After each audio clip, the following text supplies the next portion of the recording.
His voice cut through the room like a blade, loud, confident, rehearsed. "How does it feel to be useless, son?"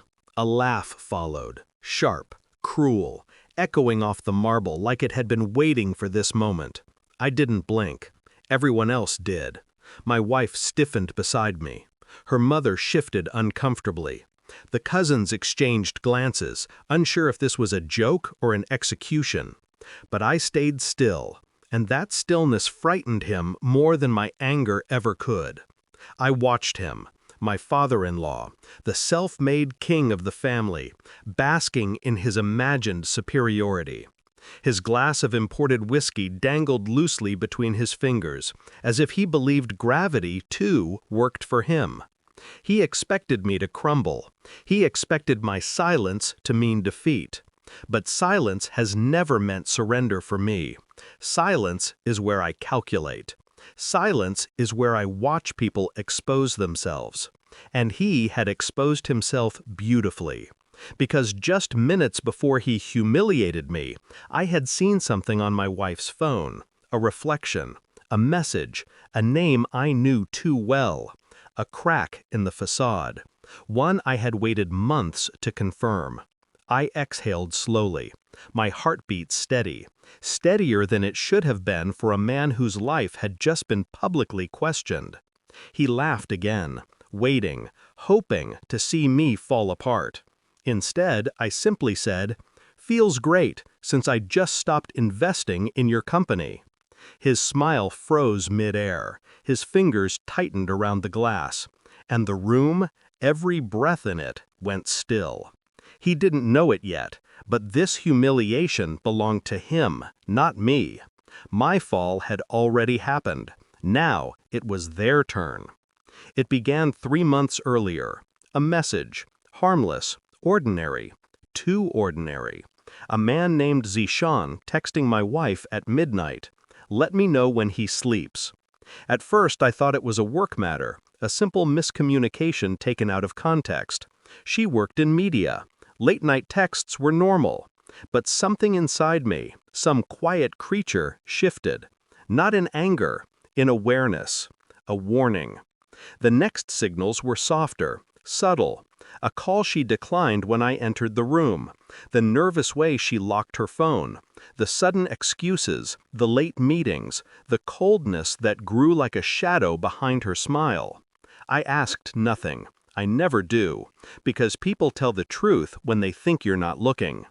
But betrayal reveals itself even when people try not to. The worst moment came weeks later. She whispered a name in her sleep. Not mine. And when she woke up, she avoided my eyes like she already knew the truth had slipped out. But I didn't confront her. Confrontation reveals intentions. Observation reveals truth. I watched. I studied. I pieced together the story she didn't want to tell. 2 toothbrushes in her office drawer, a perfume scent that wasn't hers, a hotel key card she said belonged to a coworker. Every detail small enough to dismiss, large enough to destroy. The father-in-law who mocked me tonight, he wasn't innocent in this either. He encouraged her independence, pushed her to find excitement, and treated me like the placeholder in his daughter's life, a filler, a financial asset, a stepping stone. But stepping stones aren't meant to move, and that, tonight, would be his mistake. The investigation became my routine, quiet, precise, emotionless. I mirrored their deception with strategy, not anger. I hired no investigators. I trusted no one. The truth belonged to me alone. I started with phone backups.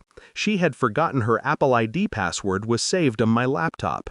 A small oversight, a fatal one. Messages, photos, deleted threads. Every removed conversation resurrected itself before my eyes. Patterns formed. Names repeated. One name stood out. Zishan. I memorized every timestamp, every hotel reservation, every emoji she thought hid her intentions. Next came the DNA test. Not for a child, for myself. Because I needed to know whether I was losing my marriage or whether I had already lost myself, whether the numbness consuming me was denial or transformation. I took a strand of her hair from her brush, one coated in a scent I didn't recognize anymore. I sent it for analysis, not for paternity, but for drug traces, stress markers, hormonal imprints. A human body tells a story long before the lips do. The report told me what she never would: chronic stress, elevated cortisol, signs of intense emotional attachment formed recently, to someone else. Not me. Still, I said nothing. I let her smile, laugh, pretend. I let her father belittle me, mock me, call me useless at gatherings like the one tonight. Because every insult he threw at me revealed how secure he felt, how confident he was that he owned the room. He didn't know he had already lost far more than dignity. I had quietly pulled my investment, 60% of his company's liquidity, days ago. He hadn't noticed. He never expected the useless son-in-law to know the power of silence. Sometimes the smartest move is to let people walk confidently toward their own ruin. The final evidence arrived 2 hours before this family gathering. A hotel camera still frame. My wife. Zishan. Hands intertwined. Faces too close to be denied. The truth wasn't loud. It didn't break me. It simply clicked into place like a puzzle piece that had always been missing. I printed the photo on glossy paper, folded it once, slid it into my pocket. When I entered her parents' home, she greeted me with a trembling smile, guilt hanging around her neck like a necklace she wished she could hide. I didn't hug her. I didn't speak. Silence is a mirror. It forces the guilty to stare at themselves. She avoided my gaze the entire evening, until her father mocked me, and everything aligned. After my sentence, after the room froze, I pulled out the folded photo and placed it gently on the table between us. No words, no accusations, just truth. My wife's eyes widened, her throat tightened, her breath hitched. Her father's face drained of color as he looked from her to the photo, then back to me. I remained still, frozen, not in shock, frozen in control. He snatched the photo with shaking hands. "What is this?" he whispered, though he already knew. "Your daughter's independence," I said quietly. My wife crumbled into a chair, hands trembling, breath fractured. Her father looked at her with a mixture of disgust and disbelief, not for her betrayal, but for the consequences her actions triggered. "What investment?" he barked. "You're bluffing." I unlocked my phone, turned the screen toward him. Bank statements, withdrawal records, legal notices waiting for morning delivery. His entire empire, propped on my silent investment, crumbling without a sound. "You should read the dates," I said softly. He did. The realization shattered him. You planned this?" "No," I said. "You created this." My wife sobbed quietly. Her father sank into his chair, his face collapsing under decades of arrogance. I didn't raise my voice, I didn't gloat. Revenge delivered calmly is always sharper. I stood. My wife reached for my hand. I stepped back.